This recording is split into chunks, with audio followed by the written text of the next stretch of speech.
Everybody on Zoom hear me? Hi. Hi, Kevin. Sorry you guys lost the hockey. I had to say that. He's got his shirt on and he's got a rink in the back. Kevin is our vice president of Diamond Valley Writers Guild, and he lives in Canada, Alberta. My name is Michelle Bassett, and I am president of Diamond Valley Writers Guild. Lynette is also on Zoom. She's one of our board of directors, and I have two more board of directors in the back, Jessica Bruce and Sophia Barber. So they're waving at the camera. What a great turnout. Thank you all for coming. Just a quick announcement is most of you probably know, maybe not everybody, Jonathan Mayberry came down with the flu this week and we postponed him. He says he's going to make it next month, March 21st. So put that on your calendar. Felt really bad. He was not doing well after All-Stars when he came back from Denver.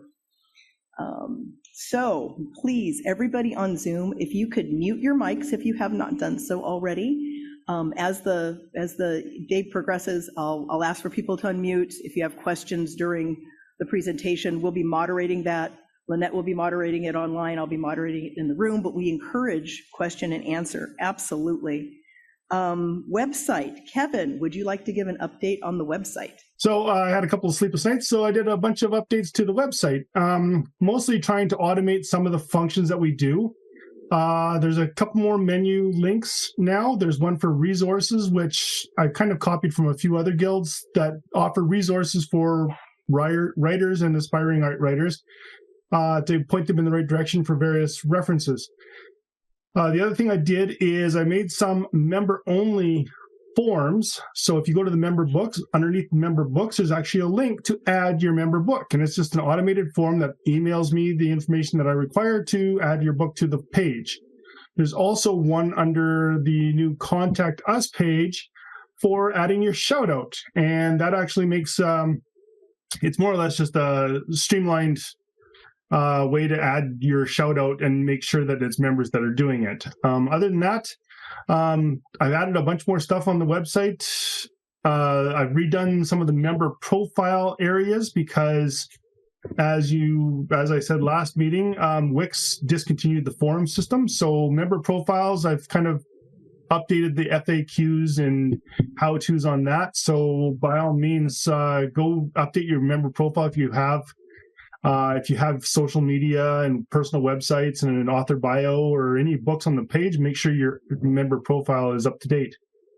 Other than that, I don't think I have anything else on the website that I've added. Thank you, Kevin. He does an outstanding job. Did you have a question? Yes. Okay, he can't hear you. You have to come to the mic. This is Genoa. She is one of the contributors to Menagerie. She's a wonderful poet. Thank you. I can't get to the website. So I'm trying to find out if it's my computer or what I'm doing wrong. I get where you have to, I forget what it's called, but you have to say, check all the motorcycles, check all the buses or bicycles or whatever, in order to get into that, and I'm not a robot. You have to check that. I can't get in. It won't let me in. So is that my computer? I mean, something wrong with I don't know anything about computers, but is that the problem or something else? That's called a CAPTCHA, and the reason that I had to put those on there was because we get a lot of spam on the site, and even just this morning we have a Wix partner that wants to increase or redo our SEO and says our website's loading in, I forget what it was, 12 seconds or something like that when it's actually 3. So we have to do that to prevent the spam, and the CAPTCHA stuff is pretty standard. And I don't have any control over that. It's either on or off for the CAPTCHAs. Although once you get through the CAPTCHA once, I do believe it authorizes your computer for, I think it's 30 days. Oh, okay. Thank you. Okay. We'll give you a hand with that, Genoa. Okay. So thank you. And we need those protections because you have no idea how much, people try to infiltrate groups and do things they shouldn't be doing. But thank you, Kevin. He does an outstanding job. Absolutely. He's a blessing to the Guild. So Shout outs, Lynette, do you have an update? Lynette, are you Helps there? if I turn the audio on. Yes. Hey, everybody. It is time for February shout outs. So if you haven't already sent in your information to the Guild, please do. And that can be new books published, recent blog, book signings, anything writing related, cover reveals, all sorts of stuff. Just send them over. We're going to send them out at the end of this month. Usually I ask for them on the 5th of the month, just to give you a little heads up. If you are doing a new book published, I'd like a copy of your cover, a little blurb about it, and of course a sales link so we can spread the love. We've got over 500 people on our email list, so that is great outreach. And of course, you got to be a member to participate in the shout outs. Here's the great part. Through the end of February, you can still get membership at the old rate before the dues go up on March 1st. Which is a perfect segue to Jessica, our treasurer. Good morning, everybody. All right, so I'm here to tell you about the benefits of becoming a member. The first one is that you get to participate in shoutouts. So if you publish something, if you are giving a talk, doing anything like that, if you're a member, you get to go out into our over 500 person mailing list blast every single month. The second thing is that you get to participate in Guild publications. As you've seen, we have a wonderful and beautiful book over there called Menagerie that is completely full of member writings. So if you want to participate in future Guild publications, because I've heard whispers that there might be another anthology, just whispers though, don't tell anyone, you can participate if you are a member. You also are qualified, you're eligible. No one's qualified for this position, to run for the board of directors. If you want to be a president or a vice president, treasurer, you don't want to be treasurer, but if you want to be secretary or anything else like that, you can be eligible to run for board positions. The last one is that we have 2 Guild reading events every year. We have April Poetry and we have August Prose. If you want to submit your work to be read to the entire Guild and put on the YouTube video that goes out, you have to be a member in order to participate in those readings. Now, as we said, dues are going up in March. March 1st, dues will no longer be $25. They will be $30 per year. If you want to lock in for the year at $25, you can either give me cash or a check today. You can also go on to PayPal at any time and pay through the website, through PayPal, or send it to dvwritersguild@gmail.com through PayPal, or you can send us a check through our P.O. Box 1154, Hemet, California 92546. We get it that way. That's the slowest method, but we do get them, and if you send it on February 28th and we get it by March 6th or whatever, we're going to make it by the post date. So you can send your $25 in through that. We'll make sure that it gets in and you will be locked in for the rest of the year. Our high school and college prices are not going to be going up. Those are going to stay at $10 for high school and $15 for college. So if you know any youngins who are aspiring writers and want to get involved in a community, please send them our way. We'd like to welcome everybody into here. Now, that's all for members and how to become a member and what the prices are. Next, this is for current members or past members if you have not renewed yet. I have checks for the contributors of Menagerie. So if you are here in the room today, you can come to me after the meeting and I will give you your little check for contributing. If you are perhaps international, Kevin, you will have to be waiting for the snail mail to deliver it to you. But otherwise, if you don't see me in person, we'll mail it out to you, but we prefer if we hand it right to you and look you in the eye and say, thank you so much for contributing to our book. So you can come see me after the meeting to either pay your dues, receive your check, or just say hi. I like talking to people. All right, thank you guys. Thank you. The Guild would not be able to survive, let alone be as strong as it is if it wasn't for our volunteers. So I'd like another round of applause for the Board of Directors and the volunteers. There are several other people in the room, I'm not going to take the time to name them, that help come here at 8 a.m., help set up, help tear down afterwards. Erin, who I think you're online, Erin, she just recently volunteered to do some Canva stuff for us that we desperately needed. Thank you so much for stepping up on that. And she's doing a great job. Wait till you see that. And that's about it on that. Membership. Oh, I did want to say, just want to make it clear.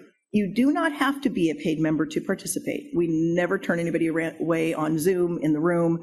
You could come for years and never pay. You just can't participate in certain things or have certain benefits, but we highly encourage. It does take money to run a nonprofit, and we don't charge much. That's an annual fee of $30 a year, compared to a lot of writers groups. Volunteers, accountability groups. If anyone out there would like to volunteer to either do tips, 5-minute tips prior to our guest speaker, if you have a subject, reach out to me through email and say, hey, I've got an idea for a tip, if you think you put some together, 5 minutes. Or if there's anybody that would like to run some form of an accountability group or support group online Zoom for maybe a specific genre, like romance writers, children's authors, as we get into the National Novel Writing Month. NaNoWriMo is pretty much going away, but the National Novel Writing Month is there. And that's still a tradition. If you want to run a support group starting in October, email us, let us know. We'd love a volunteer to kind of organize that sort of activities outside of the monthly meetings. So with that being said, I'm going to turn the writing tip over to Kevin, who's going to do it on branding. Welcome back. Okay, way back with the dawn of the internet, I'm talking early 90s, 92, 93, I used to teach corporate branding for the internet, which was still new at the time. And there's a lot to branding, so I'm going to try and summarize just a couple of things. If you're ever in a group, like you are right there at the library, a good tip is always put your name badge on the right side. And the reason being is when you shake hands, you always present yourself first. And it's tough to read your name tag when it's on the back side of your shoulder. Another thing is consistency. You'll notice that the website, when you go to it, is pretty much it's all branded with our color scheme. And I've actually created, in looking at a couple of other websites and with a lot of people that are starting to do stuff with media, they always have like a media kit.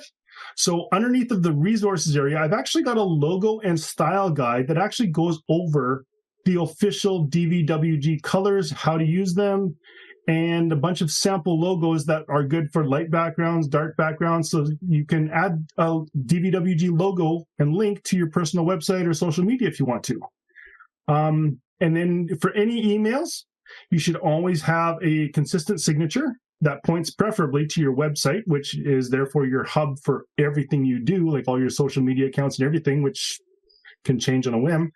And the other thing that's really good is once you have your, like you can talk to somebody on Fiverr, or you can do it through Canva, or there's lots of AI things, is generate yourself a logo or something that will give you a color scheme and palette to use for your social media accounts, for your website, for pretty much everything you do.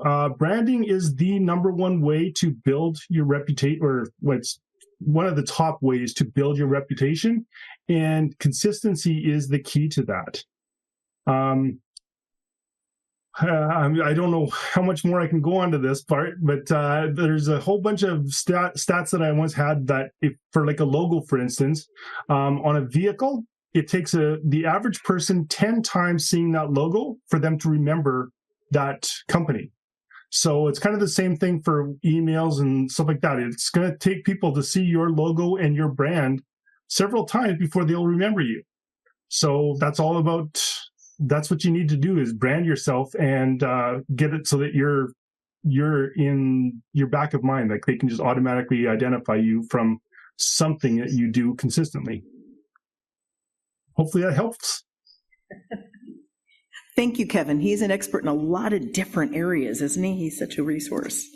And he's right. You should pick a style and a brand and everything else for your own personal writing so that your audiences can see you and find you. And you don't want to hide as an author. And I don't know if you caught that, but any guild member is more than welcome to go onto the website, to that style guide, download logos, put them on your own personal website, say, hey, I'm a member of Diamond Valley Writers Guild. And we'd love you to link, because that helps get the word out about our wonderful guild. I think that's about it. Jessica? She's coming. She's coming little by little.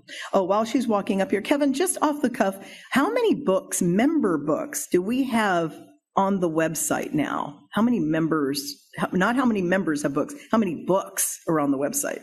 Approximately? Not exactly sure, but I think we're up around the 300 mark, maybe a little more than 300.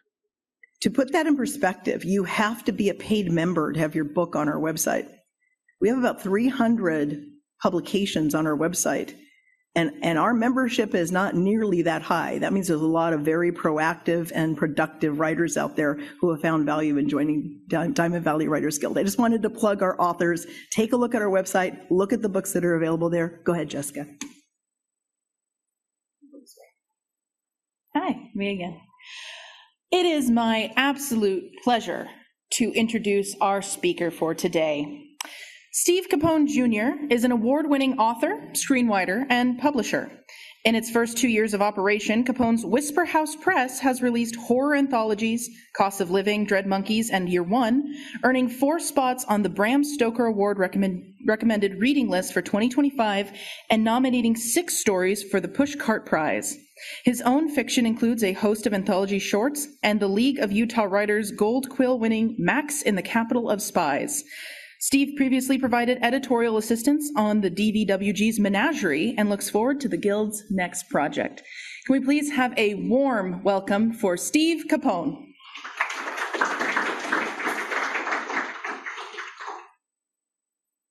Hey, thanks. I'm sorry I'm not Jonathan Mayberry. I've been trying to work up like a whole routine of jokes about how you thought you were getting him, and then it's just me, a not famous author from Utah.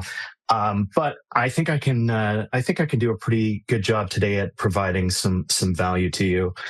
And I am going to see. Do y'all have my shared? I don't have access to sharing right now, but I have a presentation. I'm gonna make sure I can get that going. I will get that going right now. And I can run my own slides if I can have sharing permission. We're getting otherwise I'll right now. Okay. In the meantime, I run Whisper House Press, and I'll talk about that in a few minutes. But I've been posting about this thing all over the place. So for my meager social media following, they've been hearing about Diamond Valley Writers Guild for the last week or two, and the last 2 days in earnest.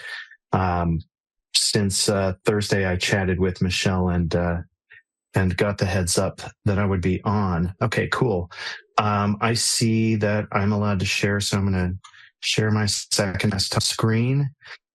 And if you could let me know, how does that look? Do you see everything you should see there? It looks great. Can you hear me online? Yep. Okay, good. We can. It looks great, Steve. Okay, cool. So this presentation is all about submitting your work, and I call it a roadmap to publication, kind of, because there are as many roadmaps to publication as there are writers publishing their work. I don't think I've ever heard 2 stories that were identical, and so you're going to be finding your own way.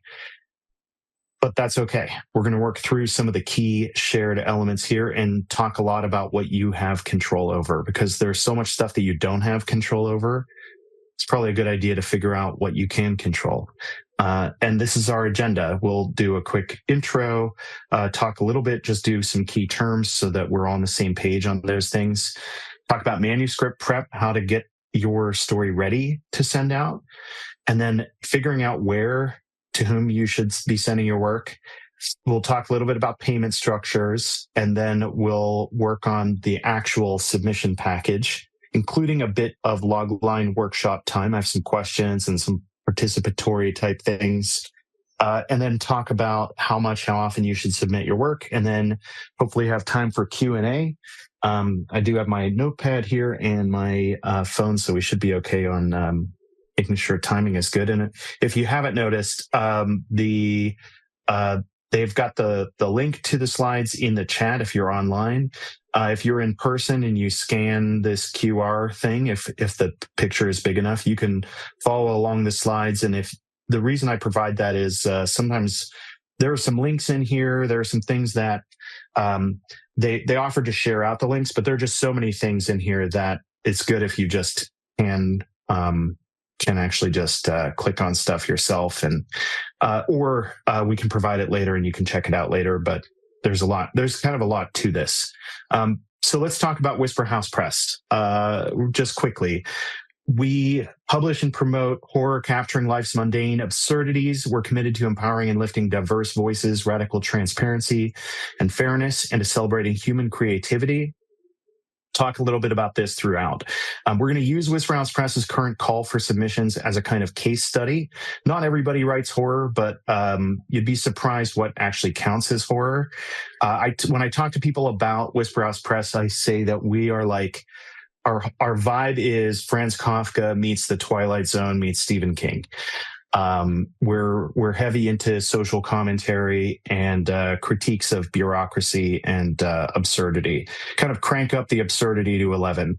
And about me in particular, my name is Steve, and I run Whisper House Press. I'm the only guy. This is my office right here around us. So you might hear a dog barking. I'm going to try. My son is working on it, but sometimes the dogs contribute. We have 3 talking dogs, 2 huskies, and 1 cattle dog, and they sometimes contribute to the things that I'm doing here. But I do make my living by teaching. I work with mostly students on the autism spectrum, and I've been teaching for the last 19 years. I really love my writing and publishing, which I've always been a writer, but I started publishing more earnestly in like 2021 or so. And here are some recent things. So we've got some learning goals, and like any good teacher, I've got like some particular things that I want to aim for today. I want to help you find your market, write to the call, and I want to try to provide an kind of inside scoop. I like to the whole transparency thing about Whisper House Press, it's because I always felt like I didn't really get what was going on inside of the presses I was submitting to, and still feel that way often. So I just want to be the press that I like to work with and submit to. So I want to just tell you anything you want to know about it, basically. And kind of simplified, our goals today are to leave with increased confidence, hopefully thanks to clear plans for formatting, for finding and understanding open calls, and for markets, and for submission and follow-up critique, or etiquette, excuse me. Just a quick reality check, though. Rejection is part of the deal. You have to plan on it and count on it and control what you can. That's why a lot of what I'm going to talk about today is about what you can control as opposed to the things you can't control. Quick kind of terminology review. A market is any publication who will publish your work. So there are paying ones, there are non-paying ones. We're, of course, hoping that we get money for our writing. It feels good to get paid. Open call for submissions, sometimes just a call or an open call. Publishers post these announcements when they hope that people will submit stuff to be published by them. And there are certain calls that are demographic specific or limited demo call for submissions. Those are ones where they're like, hey, we're looking for stories from diaspora Jews. We're looking for stories from women in the West. They have all kinds of different things that they might be looking for as a kind of theme for their anthology, or because they really want to support a certain group. Submission guidelines are anything that is required. I mean, it's a pretty broad category, but it includes the stuff you see listed there, like formatting, how to deliver your work, sometimes like the subject line in the email, so your email doesn't go to spam. We're going to talk about etiquette and norms. So we just are referring to written, sometimes unwritten expectations. And it's okay to ask, and I'll say that several times today. You can email somebody and ask if you're not sure about something. The review process after stories are gathered, sometimes while they're being gathered, but not always, the editor of the collection or the publication will consider stories, usually rejecting most of them because there are just so many. File that under things you can't control. We'll talk about the Shun manuscript format, which is an industry standard way of formatting. If you already submit your stuff, you're probably familiar with this. We'll talk about that a little bit. Simultaneous submissions, that means submitting to more than one place at the same time. Most publishers expect that you're submitting simultaneously. Some will specify that they don't want anything that is submitted anywhere else. And then when we talk about pay, we'll talk about semi-pro, prorate, token, exposure. These are different kinds of terms that are relevant to pay structure. And then we've got response time, and that's just how long it takes for a query to get attention and response. It's important whenever you're querying, whether that's asking a question or offering a pitch or something, it's important that you give them all of the information they need to respond in a helpful way. And we'll talk about what kind of information to include when you send queries. The editor is the person who does the final curation of the stories, who makes suggestions to the authors, final decisions about how to adjust stories for publication. And the publisher is different from the editor. That's the person or group ultimately responsible for making your work public after it's been edited. Now, in a small organization, like the Diamond Valley Writers Guild, the publisher is the guild. The editor might be one or more members of the guild, but they're not identical with one another usually. It wouldn't say edited by Diamond Valley Writers Guild unless it was an entire group effort. So when I'll say Whisper House Press is the publisher of our anthologies, Steve Capone is the editor. When it comes to rights, it is important to learn about selling the right to make money off of your work. And we'll mention that. I'm not going to dive too deep. And again, I'm not a lawyer. I have a familiarity with contracts, so I can talk a little bit about them, but it's not legal advice. So let's talk about stuff you can't. By the way, if anybody has questions throughout, I believe that Michelle is going to be looking for questions in the room. We'll keep an eye on the stuff in the chat room. I think Lynette or Kevin are looking out for that. And it's okay to interrupt like between slides or whatever. As long as I get to finish whatever the thought is that I'm in, I won't get too lost. And if you could just kind of visually signal me, Kevin, or whoever's in the Zoom room, then I'll just pause and say, cool, questions. So I'm assuming we're good so far. For stuff you can control, the first item, so preparing your manuscript. You have more control over this than almost anything else, and it's great that you have control over it because it is kind of the final product. When somebody looks to see if you're professional in your presentation, the manuscript is the most important thing. Always check a call for submissions, the publisher's website for submission instructions. Some of them are weird, and they're weird on purpose at times to tell who is serious about this and who is just sending like the same thing to 200 different places and they didn't even read the submission requirements. So we also are trying our best to filter through and to reject any AI generated submissions. Basically, anybody who isn't for real, we don't want to be taking your work that much more seriously than you are. We want to take it as seriously as you take it. We want you to take it as seriously as we take it. So if you're just like sending them out in group email, don't do that. No group emails, just one at a time. But we set up these filters in part to filter through that stuff, but it's also just to look good.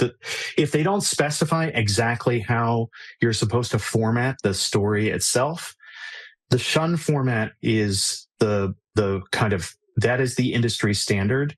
And I believe I have a slide about Shun in particular here, but we can talk about that. But basically it is about readability. Like the most important stuff about your manuscript is that it be readable.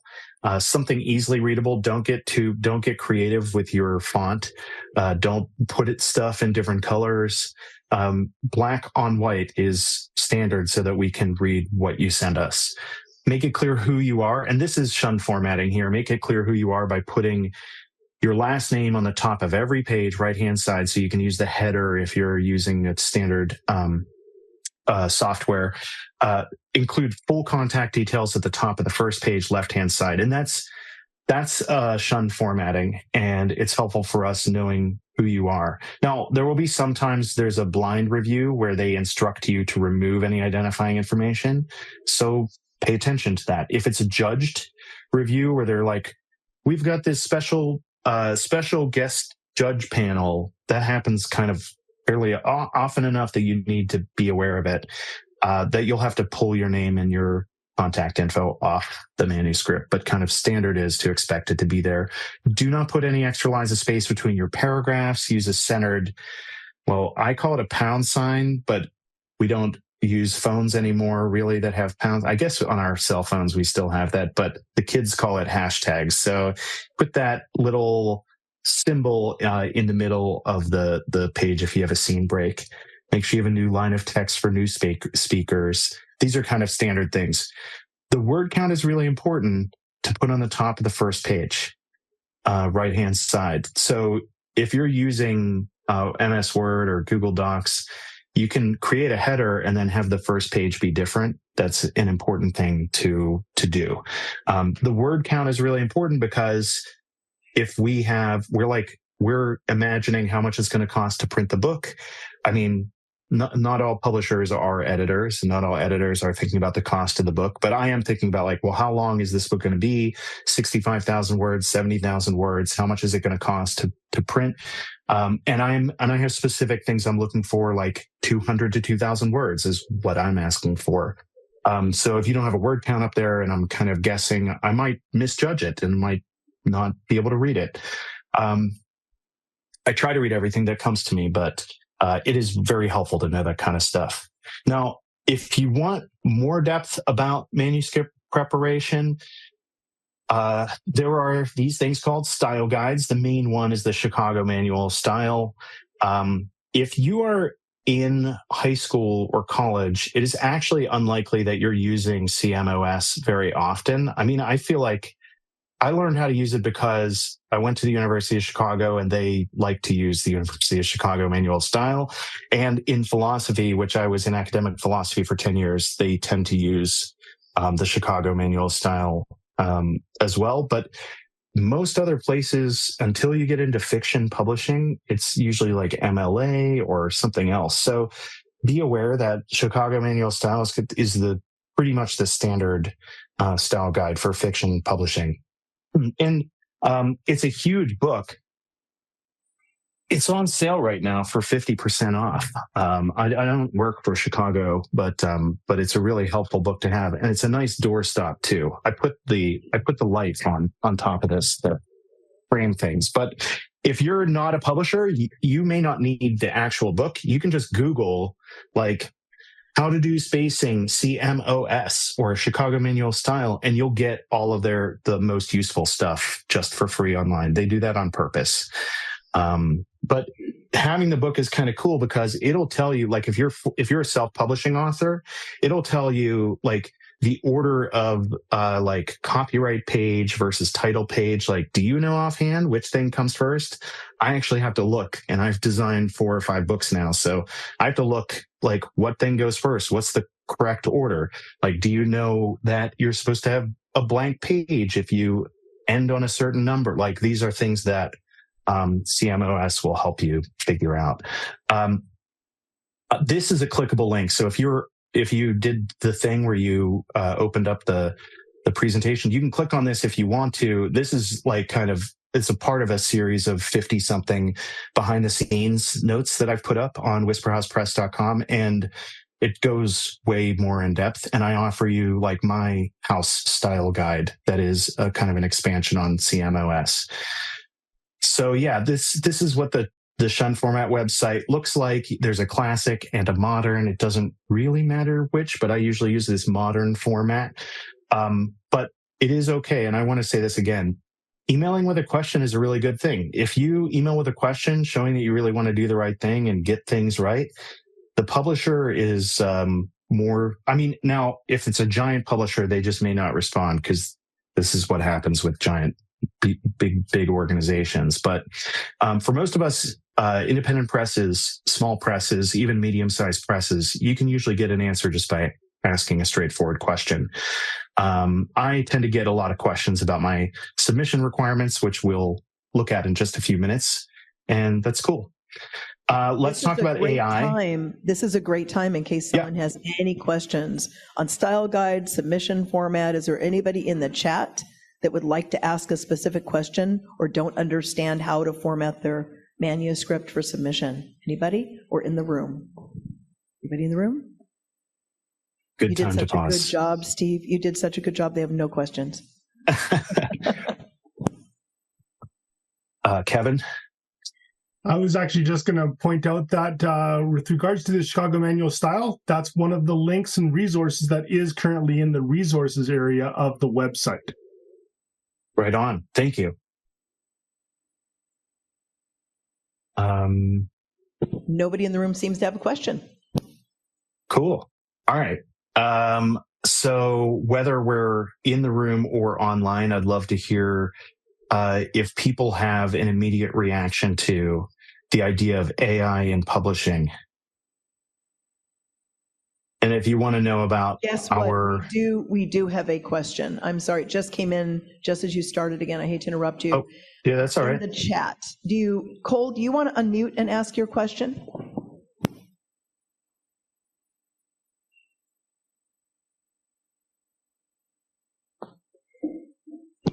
Cole, would you like to unmute, or do you want me to read your question?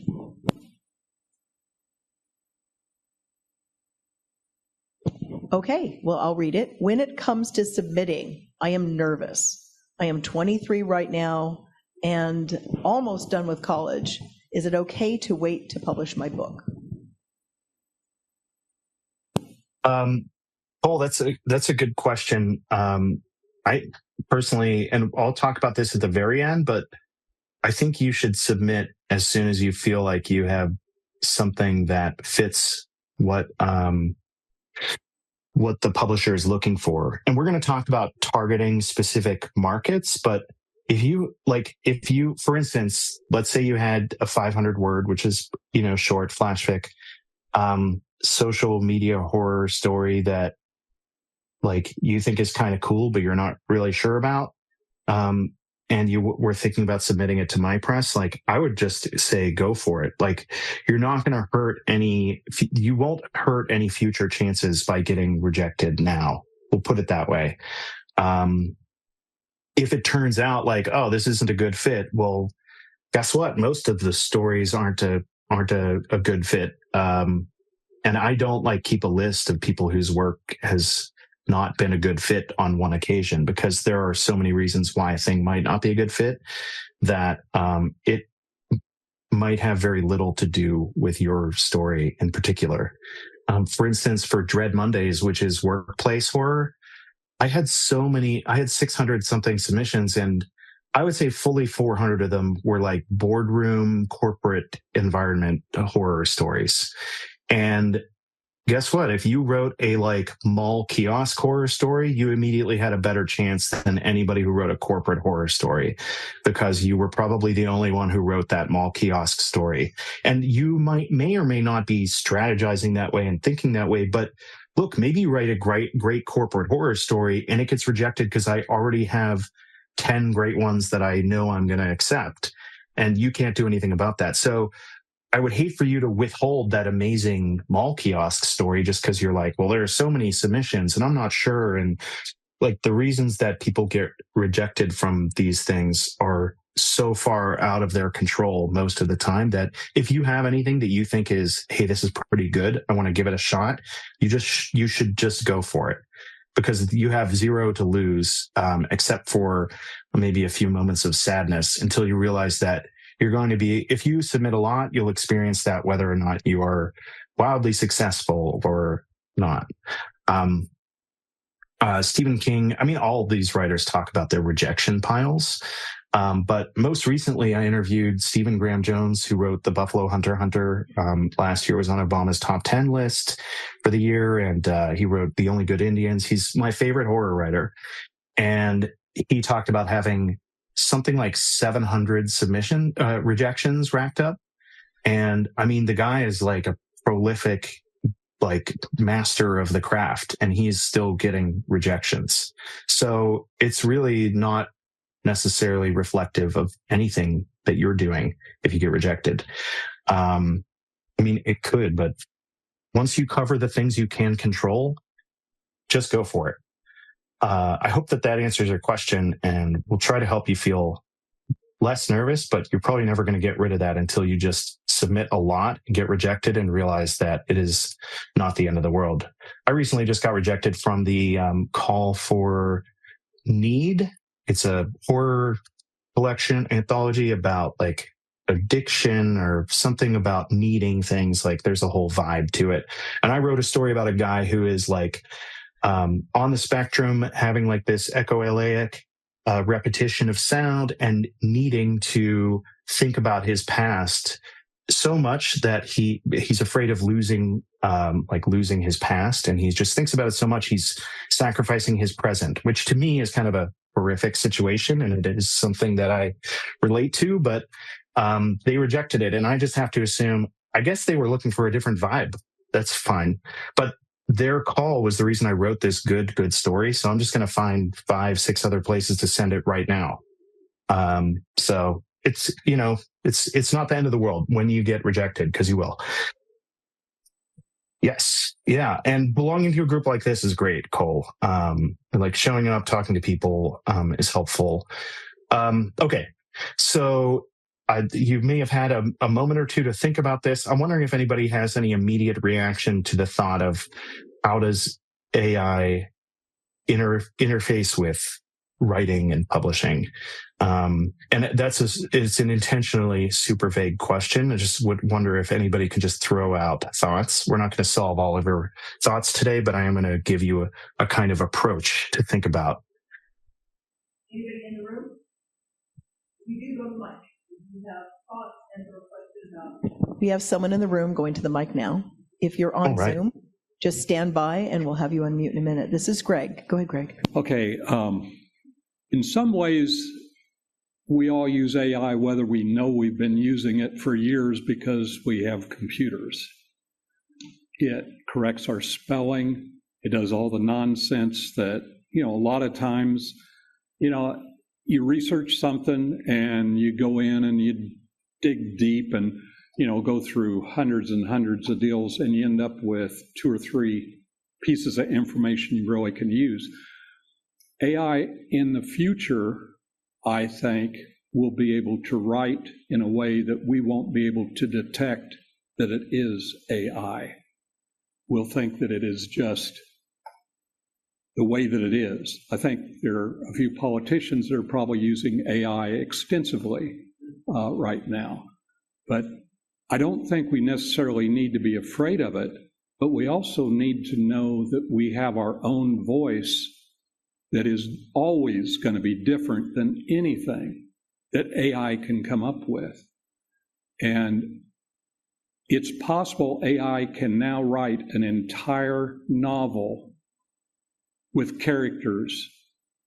We've probably all seen that deal where you've got the 2 fighters, that the whole thing was created through AI. The newscaster, that here's this person. It's not a real person, but they were created with AI.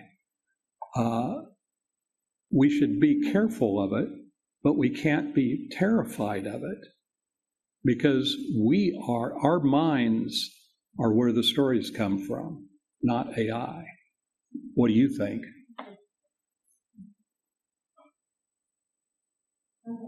Thanks for that. I'll say what I think in a moment. Is there anybody else maybe online want to drop something in the chat? Go ahead, Genoa in the room, and somebody in the chat, it looks like, as well. So which one do you want to take first?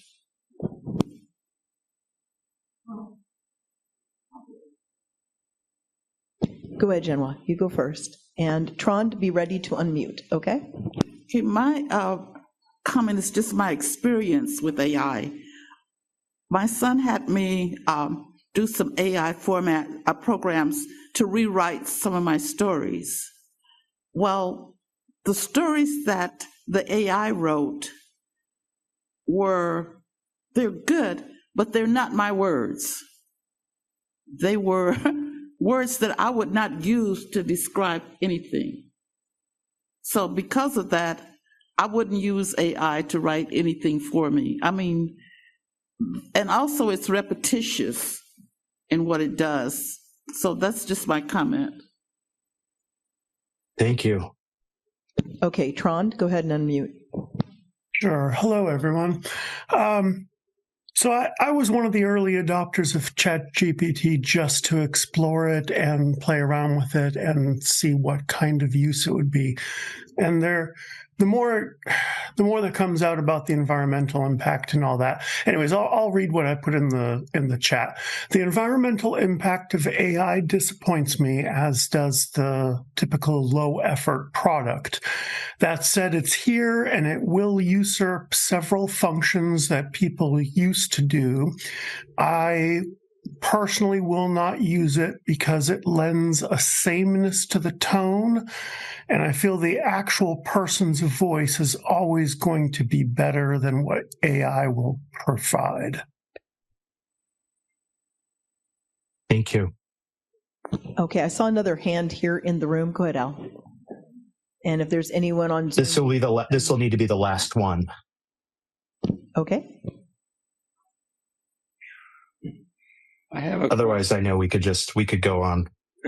I have a question. When I run things through Grammarly, it gives me a list of suggestions of not just grammar, but also structural things and passive voice and all that. But it also gives me what they call our best version and asks me to accept it or reject it. Now, I didn't ask it to use AI, but I suspect that might be generated by AI, even though I didn't click on the link at the top to use AI to help with my writing. Is that really AI when they're saying our best suggestion? Because it sure seems like it might be.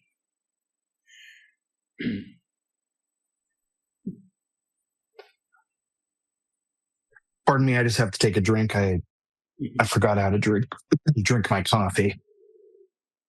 Best suggestions have always been pre-curated, and once they've been pre-curated, they're probably just loaded up and on demand.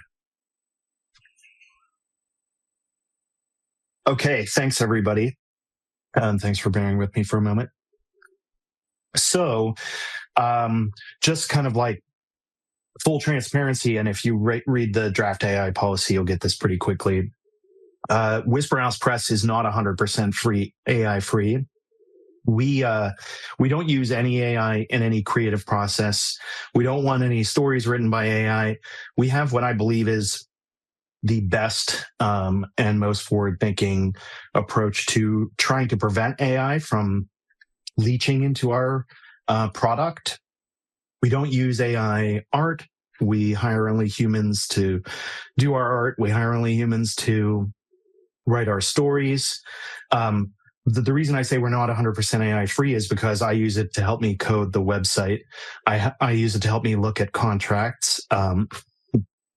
It will warn me, of course, that it's not a lawyer and I won't hold it responsible, et cetera, et cetera. But it does a pretty good job at covering bases. So from my perspective as a publisher, I won't touch anything that's AI generated in terms of creative content, but I use it for analysis of stuff that has nothing to do with creativity. Maybe a lawyer can be pretty creative, but and AI does a pretty good job at just basic contract analysis. And here is what we should do about AI from just talking about the application for writing. Oh, one last thing about that is I kind of straddle two sides of this because as a teacher, I use AI every single day through most of the day. And I write IEPs with the assistance of AI after stripping student identifying information from them. I train other teachers to use AI. And my students are so much better off than they would be without it, that there's no way I could justify not using it. And it's similar to, I actually think AI will potentially destroy everything that we hold near and dear. I'm not very optimistic about it. But in the meantime, I'm kind of like the doctor who has a medical procedure or treatment available to her to provide to a patient who needs assistance, knowing that the treatment was unethically tested or that the medicine was unethically developed. I would imagine that the doctor still needs to use the medicine or provide the treatment, even if it was developed by straight up Nazis. You know, we've got a lot of science that comes from Nazi Germany, and we don't like those guys for very good reason. But we still use their tech because our lives are much better with it than without it. And similarly, I wouldn't refuse to provide educational benefits to my students that I know they can get much better from. And it's mostly about accessibility. That is a much longer conversation. And if anybody wants to talk about education in AI, I'm happy to do that some other time. But basically, and John, I see your hand up there. If you can make your comment in 10 seconds or less, I welcome you to unmute and chat at me. Yeah, 10 seconds or less. Just something to take in consideration from a writer's perspective is copyright and ownership. If you're in, I think AI is pluses and minuses, but keep in mind copyright and ownership. If it's AI generated, you don't own it. End of statement. Thank you, sir. Here's what to do about AI as a writer. Basically, don't do that. Don't use AI to generate your story. Don't use it to generate any part of your story. Don't use it to rewrite your story. Now, if we're talking about like, I used grammar check or spell check, that is not the same as a generative AI that is generating new content for you. So go for it. Now I would be very hesitant about the Grammarly stuff where it's rephrasing things. I actually don't use Grammarly at all just because it annoys me and it's wrong enough of the time that I trust myself more than I trust Grammarly. But I use spell check and grammar check all the time. But eventually all publishers are going to be asking for proof that you didn't use AI to generate your work. And I've got a plan here. There's a lot that we can't control, but we can control. This is about document control. We can control the development of our own writing documents. So here's one way you can almost prove you didn't use AI to generate your story. Develop your story in one single web backed up document. Like MS Word has a cloud backup system, and I use Google Docs most of the time. It tracks changes to the document over time. Be prepared to share that with full editorial privileges with your editor. That will provide the editor the ability to check the file version history from word 1 to now I'm done. This is what I go with for my students, and it is what I have implemented for my press as well. Right now, to submit to my press, if you didn't write it in longhand or typewriter, which I now have gotten some typewritten submissions from England of all places, but and some long form story submissions. It's just amazing that we're now back to that. But I accept that, or I accept a Google Doc that has all track changes, all of editorial access, so I can see the version history. That way I can see it wasn't just copied and pasted. Now, of course, somebody who really is a bad actor and wants to do the wrong thing, they can have AI generate it somewhere else and then go in and type in whatever AI said.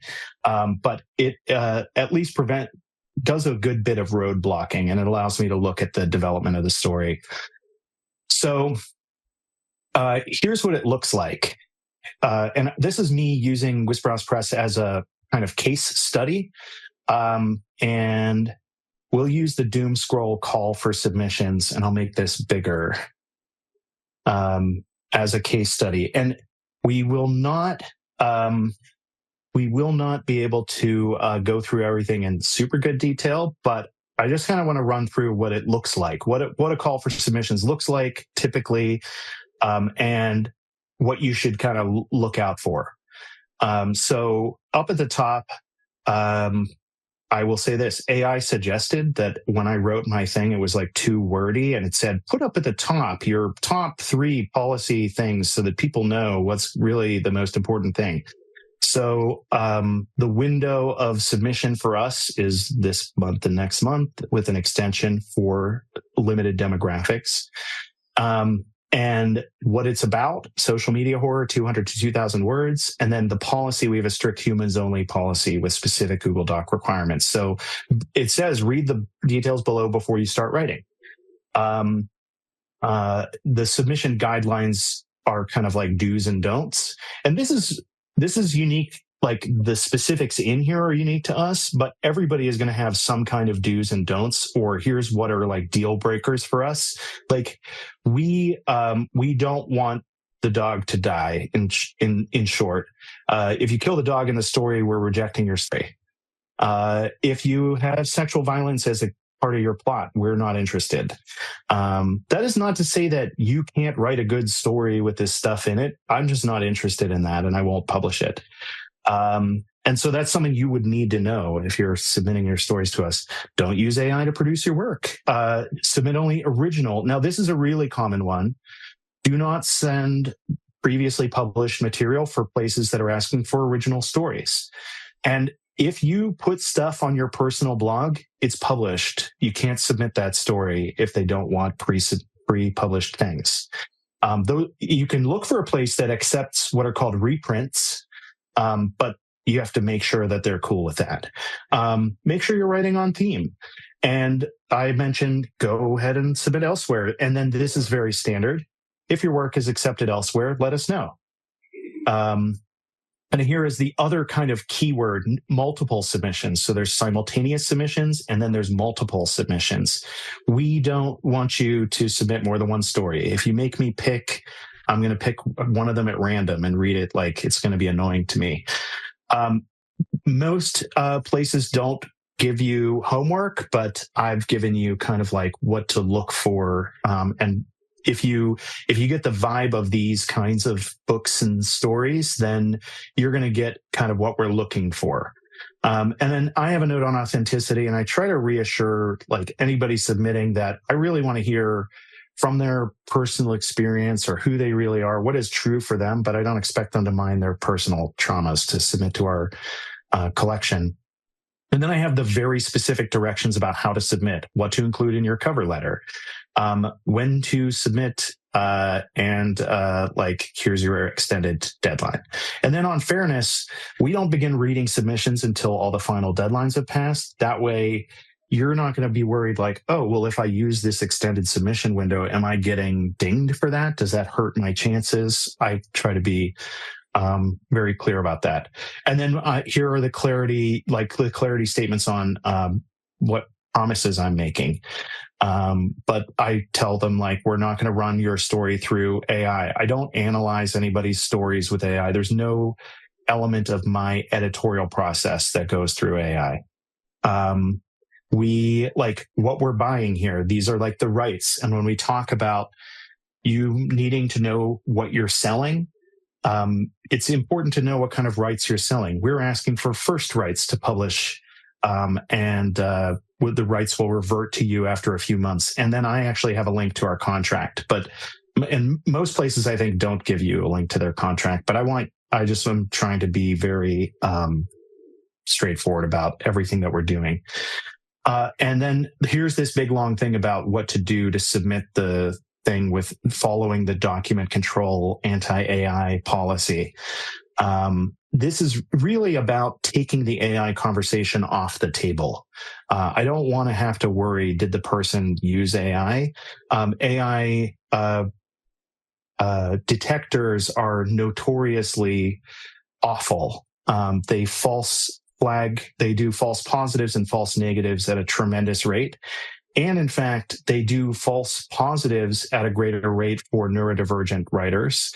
So it actually increases the challenge for a neurodivergent writer submitting, and makes it more likely that they're going to be mistreated. So that's all I'll say about this. Are there any questions about what you're seeing here? And it's not just like, hey, I think everybody is going to submit to this call, but like these are pretty common things. Are you seeing anything on here that you don't understand that might make it harder for you to submit anywhere? I want to make sure that I'm answering questions just generally about this stuff.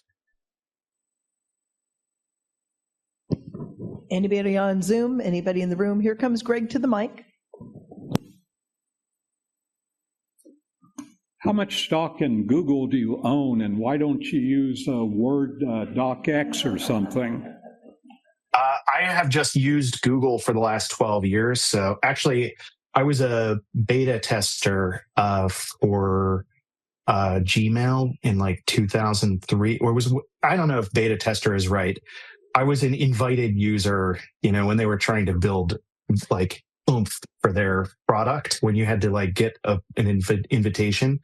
So I'm fully bought in a non-literal sense, but no, I don't own any. I do have the Word stuff here. If you use MS Word, here's the process for that. I just know Google Docs better, and pretty much every school in the country uses Google as their primary platform and provider.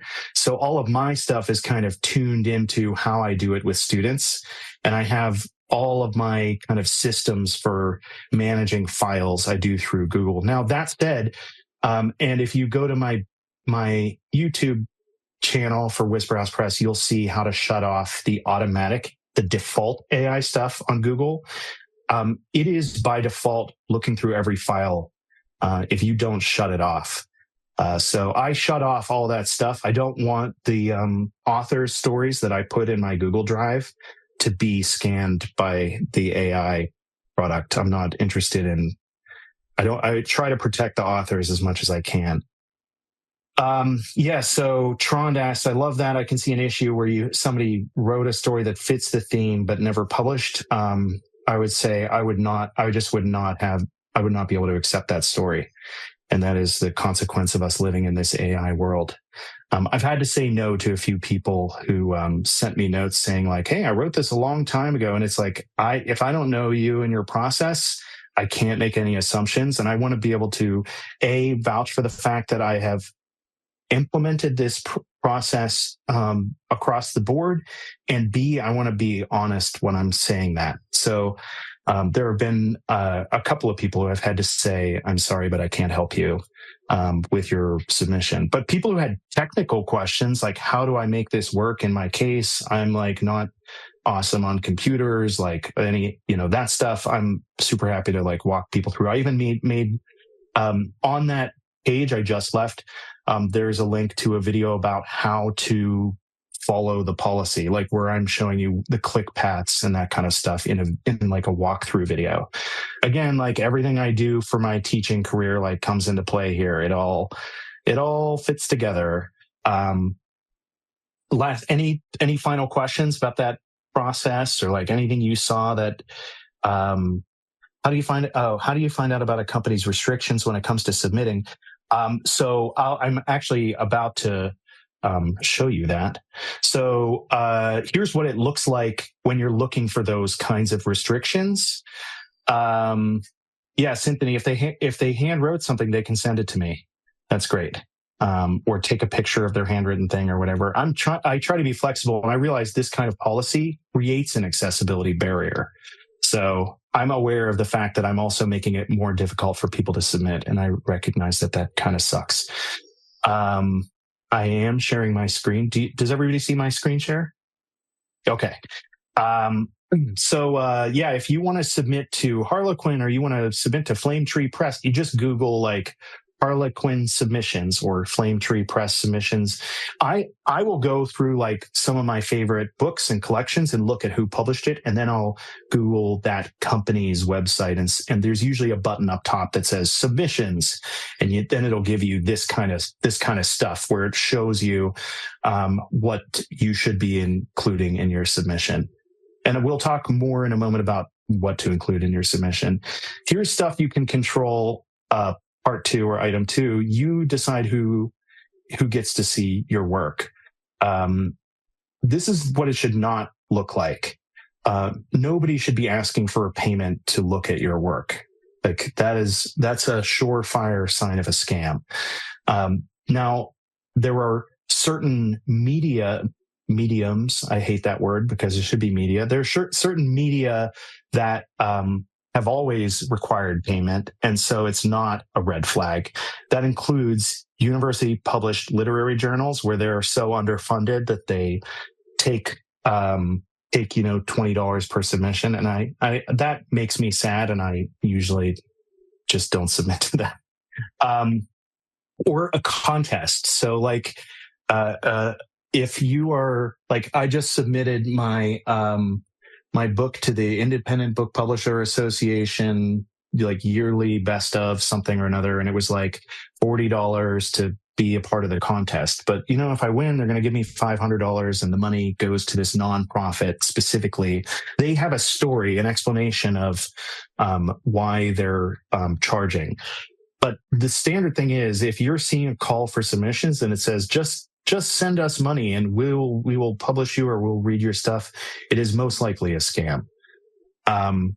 So here is what to like. If you're going to vet the publisher, if you're not sure who they are, then you really should look at something that they publish, see if they have a mission statement, see what others say about them. Some places will amalgamate reports of how places respond, how effectively they respond, if they do form rejections or personalized rejections. Some websites and writing groups also exist specifically to warn you about scam-oriented publishers. If you Google "don't submit to these publishers" or "scam publishers," you'll probably find several websites that like warn you specifically about certain publishers. The next thing you can control is to understand the payment structure that you're about to get into. There are 3 kinds of payment. One is upfront when you sign the thing. One is upon publication, and one is no pay at all, the sad one. And then when it comes to getting paid, you might be paid at a per word rate, which really vastly will differ from one to the next, from as cheap as 1 penny a word to 8 or 9 cents a word at the high end. I believe that my last call at 6 cents a word was qualified as a semi-pro rate as defined by the Horror Writers Association, but different groups have different definitions. And you can decide what you're satisfied with. Often I will I'll submit to the higher paying ones first, and then if they reject me, I submit to the lower paying ones. Flat rate, which is what our current call for submissions is out at, we will pay a $30 flat rate, whatever the length of your story. Now, if you're writing a 200-word story, that's a pretty good per word pay. If you write a 2,000-word story, it's not terrible, but it's not quite as good. Or you might get royalty-based. So Raconteur Press, which is another Utah-based publisher. I don't know them. I've never published with them. I have no idea all their whole deal, but I do know that they do royalty-based publishing. So they don't give you an initial payment, but then you'll get some kind of percentage later on. Now, if you're signing a book deal, there will be some royalties involved, as well as a potential upfront payment. I have some but limited experience with that. I have 1 book deal that's done and 2 book deals in talks, so I can talk less about that. Stuff you can control, item 4. These are the things you need to have, and we're about to do our kind of like workshop element here. The cover letter, the credits and author bio, and the personalization. These are really important things, and I'll walk through them here.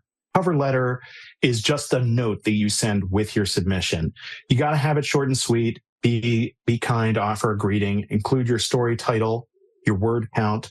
If there are more than one genre they're looking for, you might include your genre there. If you're pitching a book, you definitely do. And a 1-sentence blurb explaining the gist of the story. And this is the part that we'll workshop here in just a minute. When it comes to your credits and author bio, if you don't have any credits, don't sweat it. Just say who you are and where you write. Steve Capone Jr. is a Utah-based writer who has 3 dogs and loves pizza. You can just keep it very short and simple. And if you have lots of publications, you want to do the most impressive ones or the most recent ones. And again, if you're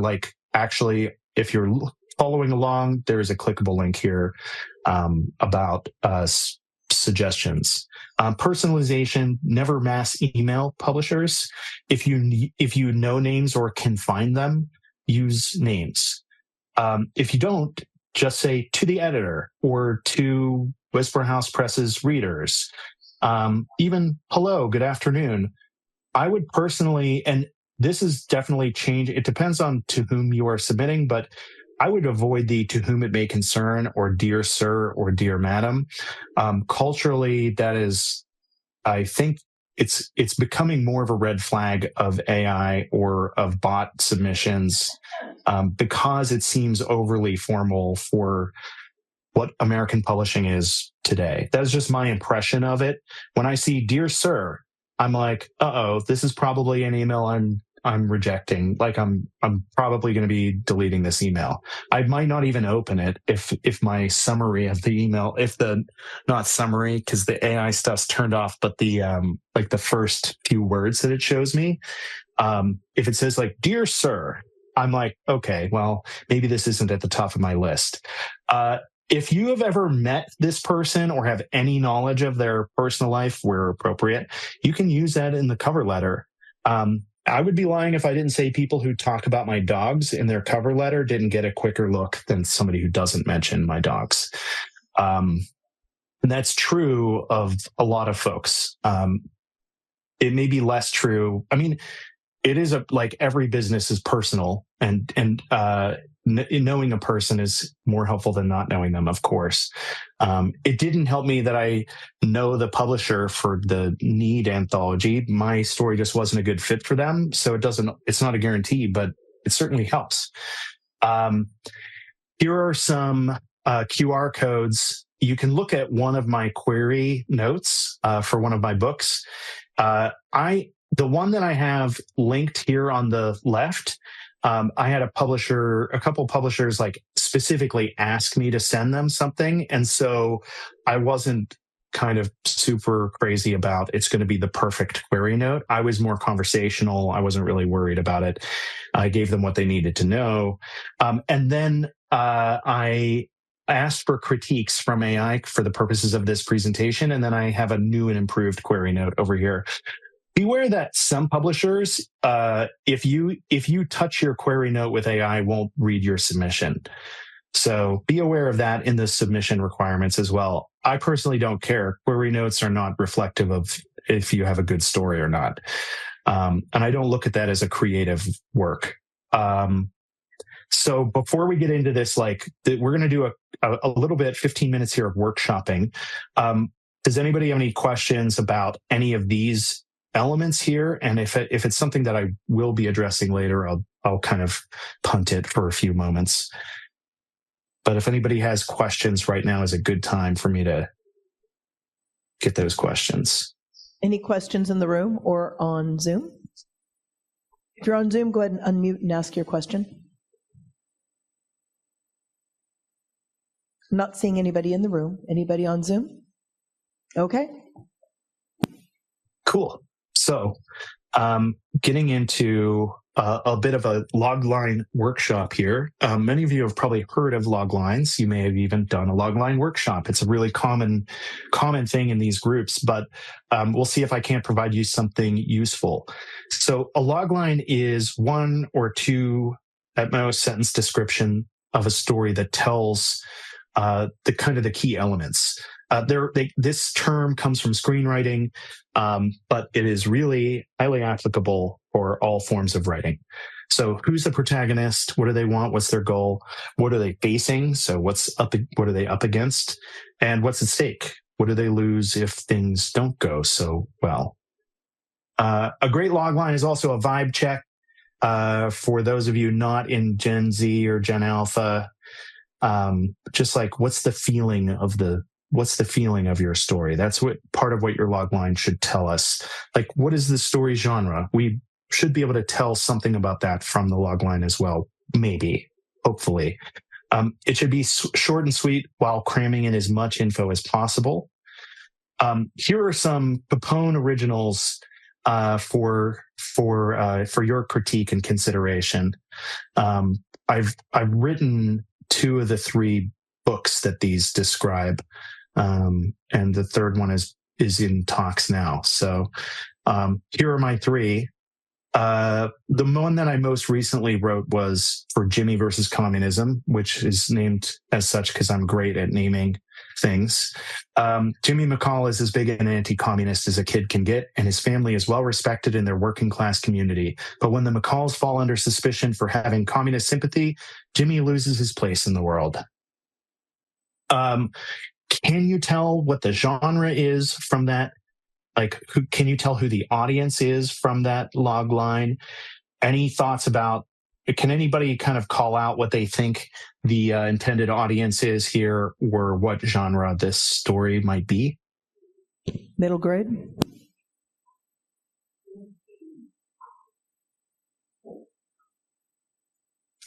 We have young teens in the room and then middle grade. Any others? Baby boomers.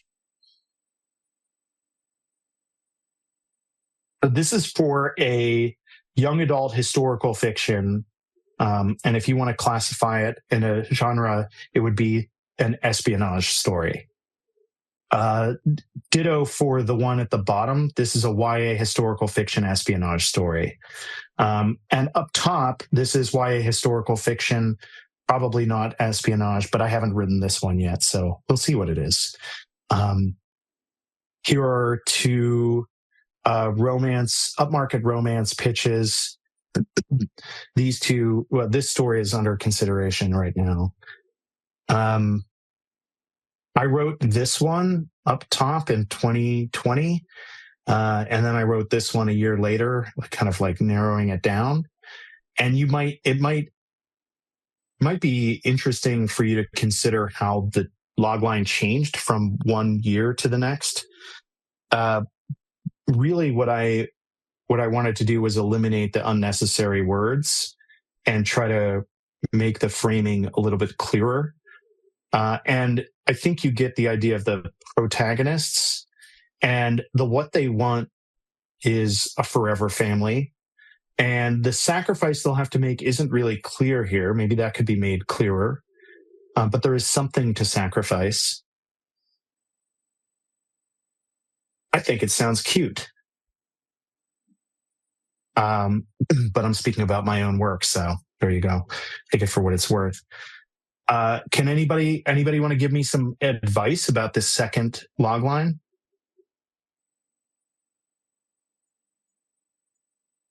I actually think this one is going to get picked up. The acquiring editor I talked to really likes the 2 completed works I gave her, and she wanted a third one. And I pitched her this romance, and she was like, I was like, I don't think you want this because it's upmarket romance, but if you want to give me an excuse to write it, I would like to write this story. It's the story of me and my wife. She really liked it, so maybe I'll get to write it. I'm excited. Okay, well, I'll just put that out there that I'm looking for critiques. Let's look at better log lines and see if y'all can't identify what the log lines are for. The aging patriarch of an organized crime dynasty transfers control of his clandestine operation to his reluctant son. Anybody? Godfather. Yes, The Godfather is absolutely correct. This one is a really tricky one. A naval veteran arrives. It's one of my favorite movies, though. A naval veteran arrives home from war unsettled and uncertain of his future until he is tantalized by a new religion and its charismatic leader. Any guesses on that one? Any Paul Thomas Anderson fans in this space? I love Paul Thomas Anderson. This is from The Master. Yes, Shane. Good guess, or good conclusion, I suppose. Not exactly a guess. After a bachelor party in Las Vegas, 3 friends with no memory of the previous night wake up to find the bachelor is missing, consequently seeking to find their friend before his wedding. The Hangover. Yes. In the room? The Hangover. I love it. It's so inappropriate and wild and hilarious.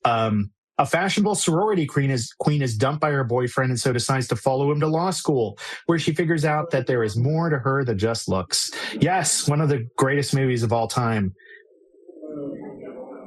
Oh, thank you, Rhonda. I appreciate that. All right. Getting into this, consider that a log line is not just about the sales process. It's good to have that log line in your back pocket to hand out to just like when you describe your story, people talk about having an elevator pitch for lots of different circumstances. A log line, knowing your log line is a great way to be able to talk about your story, but it can also be a great place to start your work. I'm currently 80,000 words into a project that started with a log line, and it's going very well, in part because I started with a really clear idea of what my character was going for. So the formula here, and this is what we'll workshop here. The formula that I want you to try, and you can fiddle with it as needed, but when something happens, a hero struggles against something to accomplish a thing before bad thing happens. That is kind of how you can, if you want to try just a one sentence log line, and I'll go back to that, but what I wonder is if we could type in the chat box or raise hands in an in-person meeting to share a log line. So if you are willing to give this a go, let's give everybody, say, 3 or 4 minutes to just hammer out an attempt at a log line. Now, you can do this for something you've already written. You can do this for something you're imagining right now, something that you've been wanting to write for a while. If anybody has any ideas for social media horror and they want to pitch a log line to Whisper House Press, I'd love to hear that too. But and then we'll try to think about one thing that works well, one thing that we would want to alter when we hear other people's log lines, but we'll keep it to ourselves unless they ask for our feedback. But here's that formula. I'm going to mute myself for a full 3 or 4 minutes. Let's say 4 minutes, and just give you that opportunity. If you have pen and paper, that is all you need. If you have a phone you can type into, that is all you need. Go to the Notes app. Or type it into the chat box if you're on Zoom and you're willing to give that a go. I would love to read some log lines. Letitia, do you have a question about it, about the process? You got to unmute. I have a log line for a story. It had started out as a play, but I've just been introduced to young audience, young readers, novels in verse. The log line is a 10-year-old boy whose life has been intersected by the Black Panthers in 1968. And this does take place in Oakland. And maybe I need to add that in. I don't remember the whole line, but that's the gist of it. Okay. If you could type it out, you can nail it down even further. That's a good start for a log line. We will also want to know what that character is fighting against and what is at risk. So try to type that out or think on that if you don't have a way of typing right now, and just pause for a few minutes and think through it. See if you can come up with the other half. We've got the hero and a kind of other protagonistic force, I'm assuming. But we don't have a clear antagonist or something at risk. So just hang out. I want to give everybody silence for a solid 3 minutes so that everybody can just write for a moment. And then we'll come back to it or other log lines as the case may be. So I'm going to mute for just 3 straight minutes here.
Okay, it's been about 3.5 minutes since I muted.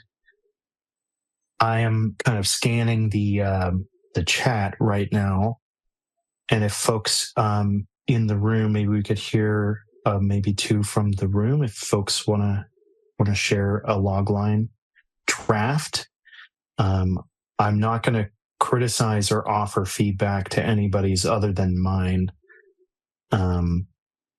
in this context, unless you say something that indicates you want to hear more from me. But mine is, I'll say what mine is here. When Travis sets out in the Utah backcountry with his climbing group, he doesn't know he'll be the only one coming back out. Now, I think the stakes are pretty clear there, but it doesn't specify the antagonistic force. I would want, and I don't necessarily want to give away the ball game, so to speak. I want to keep it subtle and dangerous sounding, but I do want to be a little clearer, probably in suggesting, is it a social interaction that is going to cause problems? Is it a human versus nature situation? Like what really can I say more about the conflict to make it a little bit clearer, make the story idea a little bit clearer? So that's, if I'm workshopping that, I just wrote that down. That's what I'm looking to improve. Rhonda says 30 years after Jeanette's suicide in 1971, her relatives discover her death certificate along with her career as an X-rated film actress and suspect she was actually murdered. Nice. Sandra says the coming day will not only breed guilt that will torture Mike Bakovich for the rest of his life, but it will also change the world forever. Suzanne, when an aging mother's memory begins to fail, her daughter sends her to a memory care facility where her mother regains most of her memory but reveals family secrets. I have a secret fear about that. When I start to lose my mind, just like saying things that I shouldn't be telling everybody, I try to just reveal all as I go through my life. Hopefully then it'll be less embarrassing when I can't control what I say. When diagnosed with terminal cancer, Lady struggles for her life to stop the cancer from progressing without taking toxic medications. And Cynthia's in 1970, when a small town sheriff investigates a series of disappearances of local citizens, Sergeant James has an encounter with a humanoid lizard, and he must find a way to reconcile what he learned about these creatures and the disappearance of the town folk to solve the cases. Okay. Lots of log lines, and I appreciate those submissions. If you are interested in feedback on these log lines, I would recommend sending them to other members of this group who you might know. And if you don't know anybody personally that you would feel comfortable with, you're welcome to send them to me. And I'm willing to give feedback if you think it would be helpful. Are there any from the room, folks? One or two at least. Yeah, Letitia, we did say we'd come back to you. Sorry about that. Yes. I did a bit of thinking about my logline, and it's in Oakland in 1968. A 10-year-old boy whose life has been intersected by the Black Panthers need to make a choice about his current life and what is to come. That's awesome. I love that idea of a choice. When you present a choice in the log line, it sets out some stakes pretty clearly. Incidentally, that story sounds really interesting to me too, because my 1968 Chicago story is about a white kid who is trying to be an ally to some Black Panthers, and it's maybe a touchy thing for me to try to write about, but it is something I'm super interested in. I do have a question. Should I mention it's a historical story? No. Okay. If when you mention the Black Panthers and Oakland, everybody who reads the logline will know it's a historical story. Whether it's historical fiction or historical fact, it'll be known to be historical. You Okay. kind of set it up as such if you say, like, so mine was, it's 1968. So I guess I say that it's 1968 and Chicago is in flames. This one has too many sentences, but if you say the where, you can even say the when, as I did here. This one's sold. The other thing is I hate to take a positive result as confirmation that I did it right. People who ski in the backcountry run into this like hindsight as confirmation. It's a terrible bias to have because it tells us we did the right thing, even when maybe we didn't. But I think you have a great start for your log line. If you want any more feedback, you're welcome to email me, editor at Whisper House Press, or Stephen with a PH at Whisper House Press. Thank you.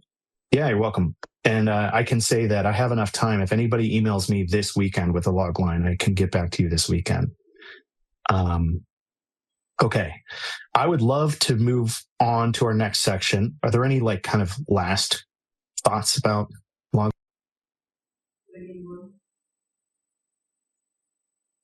We have somebody in the room. Oh, awesome. Go ahead, Al.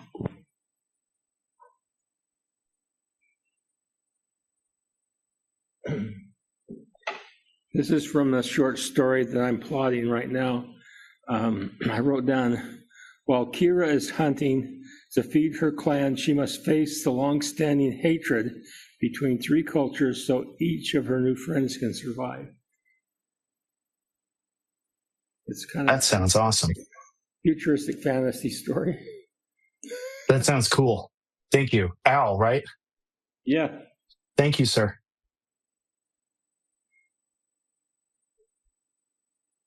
Okay, I'm moving forward. If you have any additional questions about that, drop me an email. A note about relationships and just kind of like dealing with people. Just be kind, and I think that you can't really go far enough to like say this over and over again.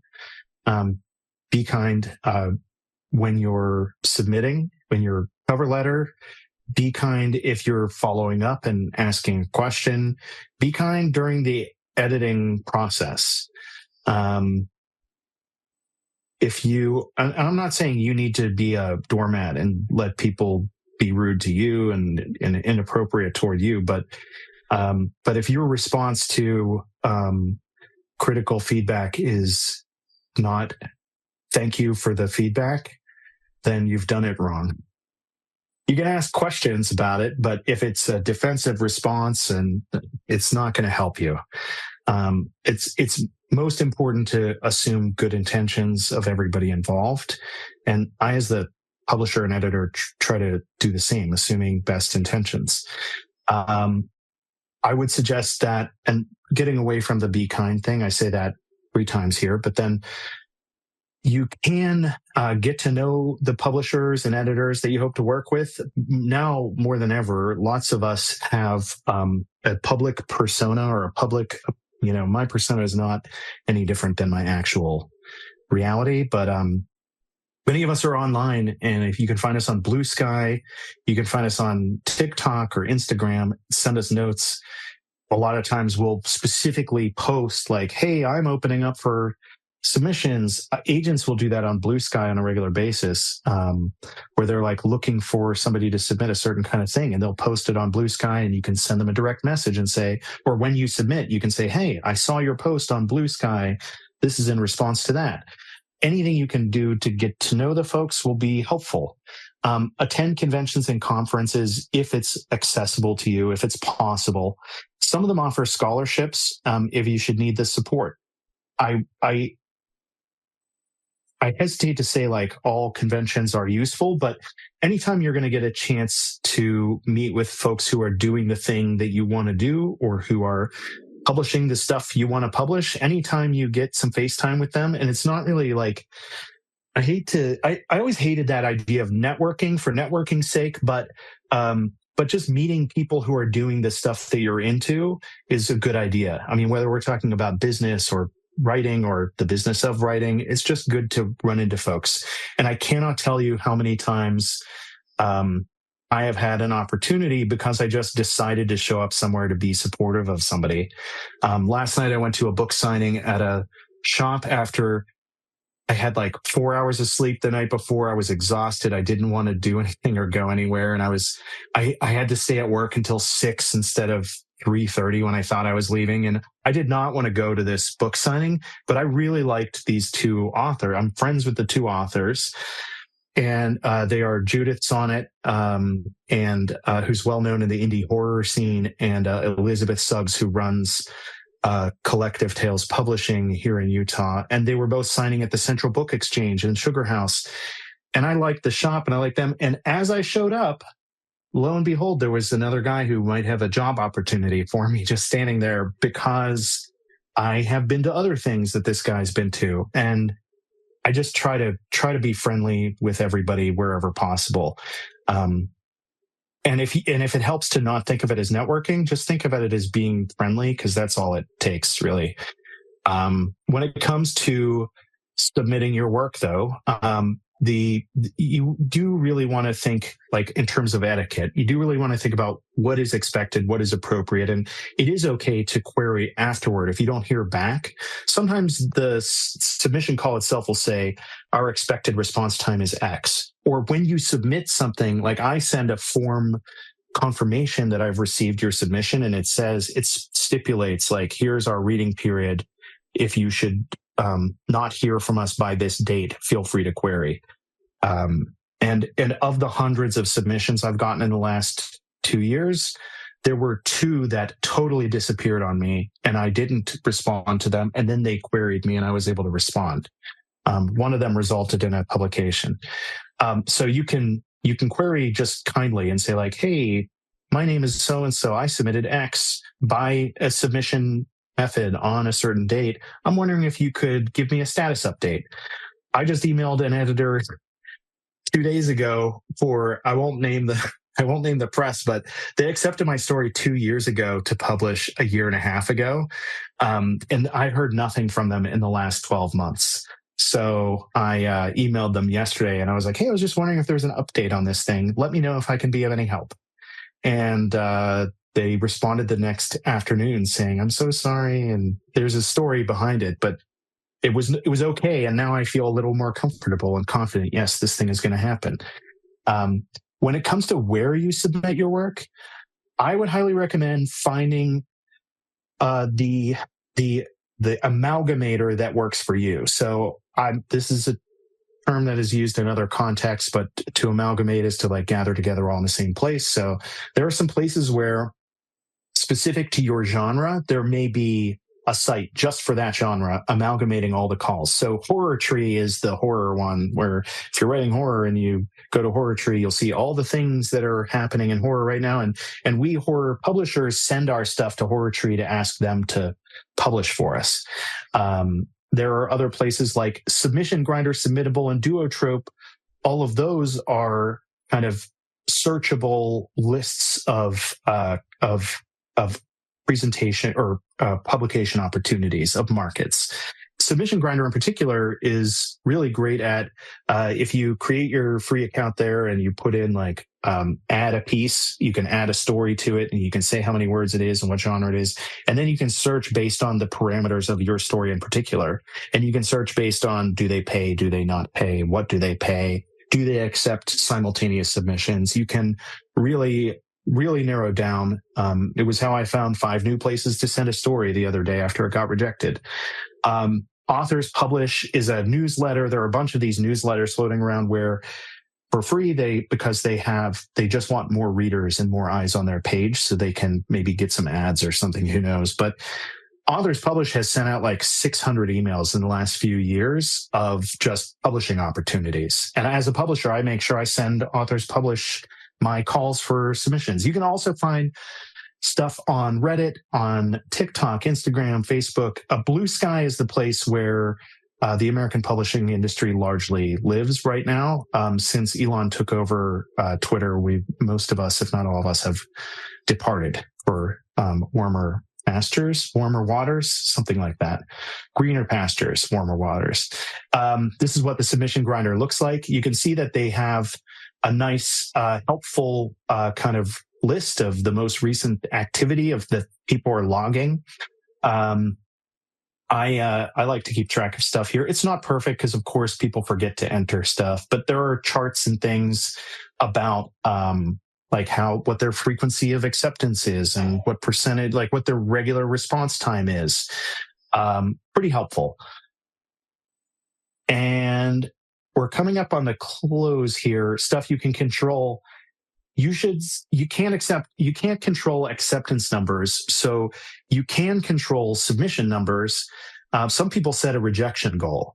I've heard of people doing like 100 rejections in a year. Like, I'm going to get 100 rejections this year. Well, to get 100 rejections, you have to submit at least 100 times. And if you do that, chances are you're going to have more acceptances than people who don't set those rejection goals. I like to try to submit at least one short story a month to various places.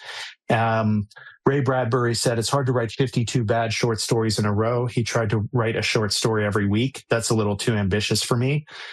He was a prolific dude. But do count the things you can control as successes. If you submit something, that's cool. That's a good thing to celebrate. Like, I feel accomplished. I sent out my story to 5 new places within 24 hours of getting the rejection. You should not always wait for that rejection. I was waiting in this case because I wrote the story specifically for that call because I wanted to be in that book. So I waited to hear back, but this is a volume game. You should be sending out as many submissions as you can, trying to make it fit, of course, not just blanketing the earth with your submissions, but you shouldn't be like, I'm going to submit my one story to one place and wait 6 months and maybe they'll forget about me and then I don't know what to do anymore. Submit the story that you have written to 10 places and then write another story and submit that to 10 places. Do not wait. Submit it again, write something else, submit that. The list I have given you today may be an exhaustive list of things you can control in this process. It's a short list. I do have a checklist here of like stuff that you might want to look at for as a kind of checklist. Let's see if this is still active. I think it is. Oh yeah, it's my Google checklist that I made. So and it goes through like the things that we've talked about, from scouting the market to preparing your submission package to vetting a publisher to, this bottom thing is about future workshop opportunities. I made this for the Arapahoe County Public Libraries and modified it for today. So that's my checklist for Arapahoe County, but it can also be useful to you maybe. I don't appear often on podcasts, but I like to talk it up when I do. I had a really fun time on Scream Kings and on Taming Monsters. Those were really cool. Those are all clickable if you're in my presentation. Here's my link tree. You can connect with me that way. I just want to do a fist of 5 since I'm a teacher. We do fist of 5. 0 fist means that was terrible and 5 means that was great. With regard specifically to our goal of helping you feel a little bit more confident and having a clear path to at least submitting things. How do you feel about how our conversation went today? I would love to see a fist of 5 from the people in the audience, or you can do a halvesies. You can just flip me the bird if you think it was really, really bad. Oh no, don't do that. Don't do that. I love to get feedback. Thank you all. I think that's my last slide. And what is there, 10 minutes for questions or something? If anybody wants to just chat about something else, has something that I didn't hit. I'm seeing a lot of 5s, and I'm glad that we hit so many things that hopefully were useful to you. Yeah, thank you, Shane. We do have a few minutes for questions. If you have a question, if you're in the room, come up to the mic. And if you're on chat, Lynette, could you please round them up and line them up if there's anybody on chat? But we have a few minutes before closing remarks. Anybody? Anybody in the room? Come on up. We have one question. Hold on. There you go. Don't touch them. Don't touch the mic. I'm really a novice with AI, but let me explain why I'm confused. I don't use AI to like write my story. My story is my story. But there are often times I use it like I'll go, that phrase, I don't like that phrase. And so I'll look at AI and see if there's just some other way I can restructure my thought so that it's a little clearer to the reader. It doesn't mean I'm rewriting the whole paragraph, just means I'm trying to get an idea. Is that cheating? That's what I don't understand about AI. Where's the line drawn with using AI specifically? Because some of this, the broad structure of how people might be using it might not apply to everybody. Thank you. That's a great question. Yeah. As an ethicist and a publisher, I would say that that's a personal choice you have to make. As a publisher, I would discourage the risk there is that AI will give you an idea that you didn't have before you consulted it, which would be the reason why you're consulting it. And that to me tells me I wouldn't want to use AI for that purpose. And I wouldn't, as a publisher, want to publish stories that are AI assisted in that way. However, if you're not generating the whole story from AI, if you're generating a phrase, I mean, that's kind of like a fuzzy boundary type situation. And I think it depends on you. Hey, Steve, that's my non-answer answer. I think it's a great answer. Can you end the screen share so that everybody can see? Oh, yeah. That'd be great. Sorry about that. I forgot. That's okay. Here we go. No problem. Any other questions in the room? There we go. Perfect. He's back. Anybody else in the room or on Zoom have a question? Okay. It looks like Letitia has one. Okay, go ahead.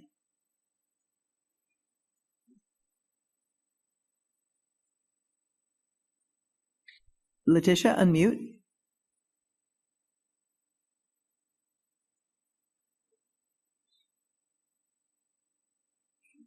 Did she put the question in the chat? Because I'm no longer at my computer. I do not see a question in the chat. There you are. I'm sorry. That's okay. My question is real quick. Is the QR code at the beginning of the slide the same one at the end? It should be yes. Oh, no. The one at the end on the thank you page was the checklist. Was the checklist of things to consider while you're going through this process. If you email the Guild, Letitia, if you email the Guild requesting it, I'll send you a copy of the PowerPoint. Thank you. And I just want to say, just generally, and to Letitia for your participation and your questions today, but to the whole group, I really appreciate the opportunity to potentially be helpful to you. Nothing pleases me more than an opportunity to be of service to another writer.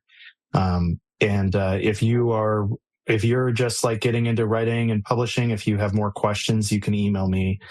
If you're specifically writing horror, I can talk to you in more depth if you're interested in learning about professionalizing in that space.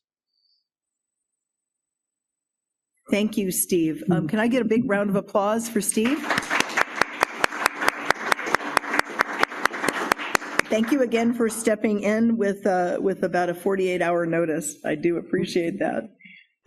It came to my attention that I skipped something on our agenda, and I don't know how I did. I marked it off and then I didn't do it. And what that is our successes, our member successes. We've got like 5 minutes. Has anybody published anything in the last month? Anybody have any success they would like to share writing wise? Yay. Okay, go ahead, Letitia. After years of looking for a program, I found one at USF, and it's writing for young readers. I was accepted into the program, and I need to do the boot camp for it because I've never done critical writing for young readers. I've done critical writing for my other stuff I've gone to school with. So I'm really excited about it, and I need a lot of money. So if anyone wants to give me about $50,000, I will definitely accept. Congratulations on being accepted into that program. Thank you. Okay, come on up, Genoa. She's coming. Yeah, I want to report a success. My book, A Jar of Cha-Cha, People Who Kill and Get Away with It, I wanted to put in the Hemet Valley Art Association so it could be purchased there. I was rejected, okay? And I felt a little bad and I took it okay. But then I got a call about 2 weeks ago from the person who does the floor, saying they're going to open it up and you can submit books now.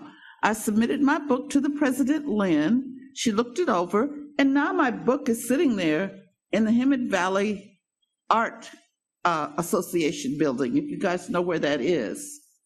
So that is a real good success for me. I was rejected for a story that I wrote, and I'm glad I saw this video here because I feel much better now about doing more submissions. Good. Yeah, so that's what's going on. Okay, I think we're going to need to wrap it up. Thank you again, Steve, for stepping in. Next month is Jonathan, unless he gets sick again. Jonathan is supposed to be here next month in the room and speaking on world building. And that's about it. Be safe, go have fun, go write, and go submit.